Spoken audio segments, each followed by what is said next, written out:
Terima kasih masih bersama kami dalam Berita Aceh. Bagi Anda yang baru saja bergabung, kami sajikan kembali 3 berita utama kami.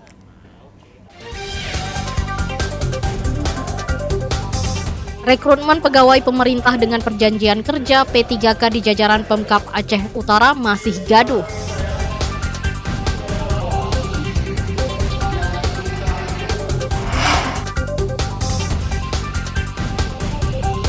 Komisi Independen Pemilihan Langsa segera menetapkan paslon wali kota Langsa terpilih menyusul adanya putusan Mahkamah Konstitusi.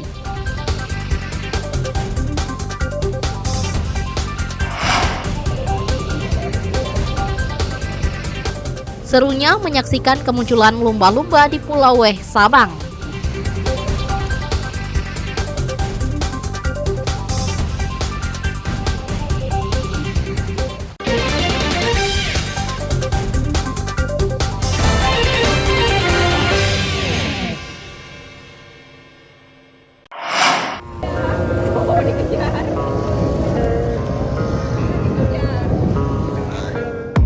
Para wisatawan yang berkunjung ke Pulau Weh langsung disuguhkan dengan panorama pantai dan keindahan taman laut. Kemunculan lumba-lumba menjadi daya tarik tersendiri bagi pelancong yang datang ke Pulau Ujung Barat Indonesia. Ratusan wisatawan menanti momen kemunculan gerombolan lumba-lumba. Objek lumba-lumba salah satu yang paling diburu pengunjung di Iboih, Kecamatan Sukamakmur, Kota Sabang. Dalam beberapa tahun terakhir, fenomena kemunculan kawanan lumba-lumba langsung dari habitatnya. Sejak beberapa tahun terakhir, Pulau Sabang Aceh kini juga menawarkan pengunjung untuk berwisata, menyaksikan atraksi lumba-lumba langsung di habitatnya. Untuk menyaksikan kemunculan lumba-lumba, pengunjung harus berangkat pada pukul 7 pagi waktu setempat dari dermaga Tepin Layu. Pengunjung bisa menyewa bot wisata, lalu menuju kawasan Sabang Fair sekitar 20 menit. Selama berlayar, wisatawan yang berhasil melihat kemunculan kelompok lumba-lumba menjadi kesan yang tak terlupakan. Kesannya? Kesannya seru, asik. Untuk pertama kali, alhamdulillah seru kali lah. Oke. Dapat dolphinnya tadi? Dapat. Ini sekali lagi lihatnya. Wisatawan bisa menemukan lumba-lumba setelah menyisir lautan selama 20 menit atau sekitar 5 km dari bibir pantai. Namun, Anda harus bersabar karena pemandu akan terus mencari keberadaan kawanan hewan mamalia tersebut muncul. Ke atas loncatnya mungkin karena ramai pengunjung, tapi alhamdulillah dapat melihat. Ini tujuan wisata ke Sabang melihat dolphin? Iya, salah satunya itu, selain snorkeling. Kemunculan lumba-lumba di kawasan pantai Sabang menjadi hal yang tak pernah terlupakan. Apalagi sambil menikmati pantai biru dan berpasir putih, serta indahnya matahari terbit ataupun terbenam. Suasana itu membuat pengunjung rindu untuk kembali. Untuk menyewa kapal wisata, pengunjung hanya menyiapkan Rp600.000 hingga Rp1,2 juta per sekali jalan. Tim Liputan melaporkan dari Kota Sabang.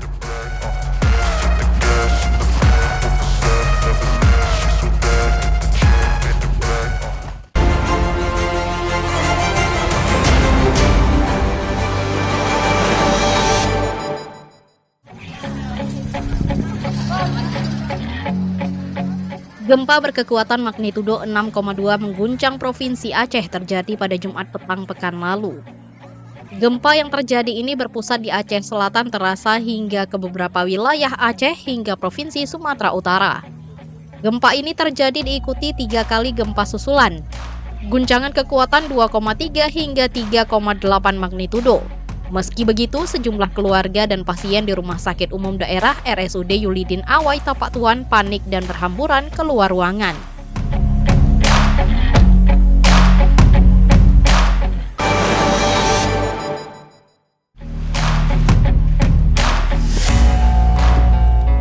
Seorang suami di Kabupaten Bener Meriah ditangkap polisi membunuh istrinya. Edi Andani membunuh istri dan menguburnya di kebun kopi dengan cara dicor semen.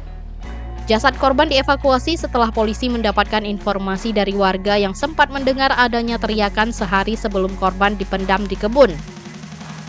Warga mengaku mendengar suara perempuan menjerit dari arah kebun kopi pelaku sehari sebelumnya pada sore hari.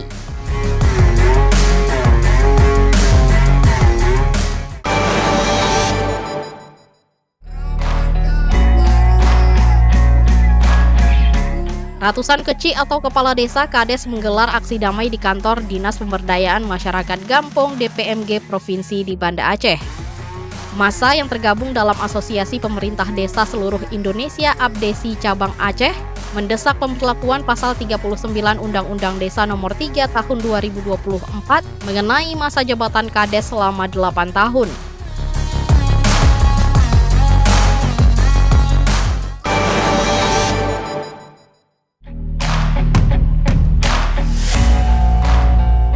Seorang perwira polisi diduga memaksa pacarnya melakukan aborsi demi menyelamatkan karirnya. Perwira yang bertugas di Satreskrim Polres Biren ini diperiksa oleh Propam Polda Aceh. Pemeriksaan perwira berinisial Ibda YF itu dilakukan terkait masalah pribadinya dengan seorang wanita yang dipaksa aborsi. Lulusan Akademi Kepolisian Akpol 2023 diduga memaksa pacarnya melakukan aborsi kandungannya. Tindakan ini untuk menutup aib setelah pelaku menghamili pacarnya.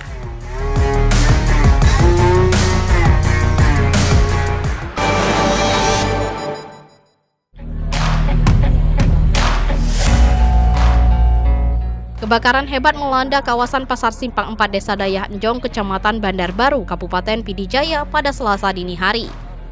Akibatnya 12 ruko ludes dilalap api. Kebakaran yang terjadi sejak Selasa dini hari awalnya melahap sebuah ruko. Api lalu membesar dan merembet hingga membakar 12 ruko. Kebakaran diduga akibat korsleting arus listrik pada salah satu toko jasa fotokopi. Percikan api dengan cepat menjalar ke bangunan sekitar yang sebagian besar berkonstruksi kayu dan berisi barang yang mudah terbakar.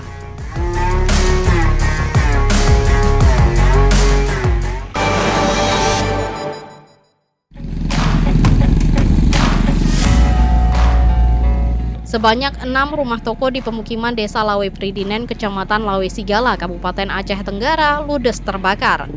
Kebakaran yang terjadi pada Rabu malam itu tidak sampai merenggut korban jiwa. Tim pemadam kebakaran bersama warga berjibaku dan berusaha memadamkan api agar tidak merambat ke bangunan lainnya. Namun upaya mereka hanya bisa menghambat api meski 6 ruko terbakar. Api pun baru padam 1 jam kemudian.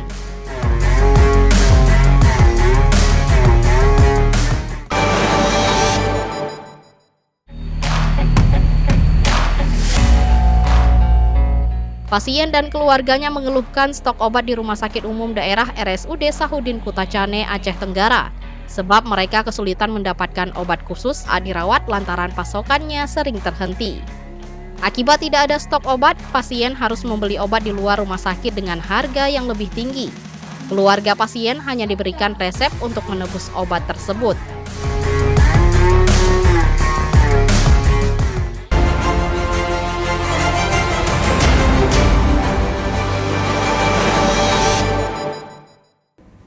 Informasi tadi sekaligus menutup kebersamaan kita hari ini. Saya Cika Mutiara dan seluruh tim redaksi mohon pamit undur diri. Selamat beraktivitas. Wassalamualaikum warahmatullahi wabarakatuh.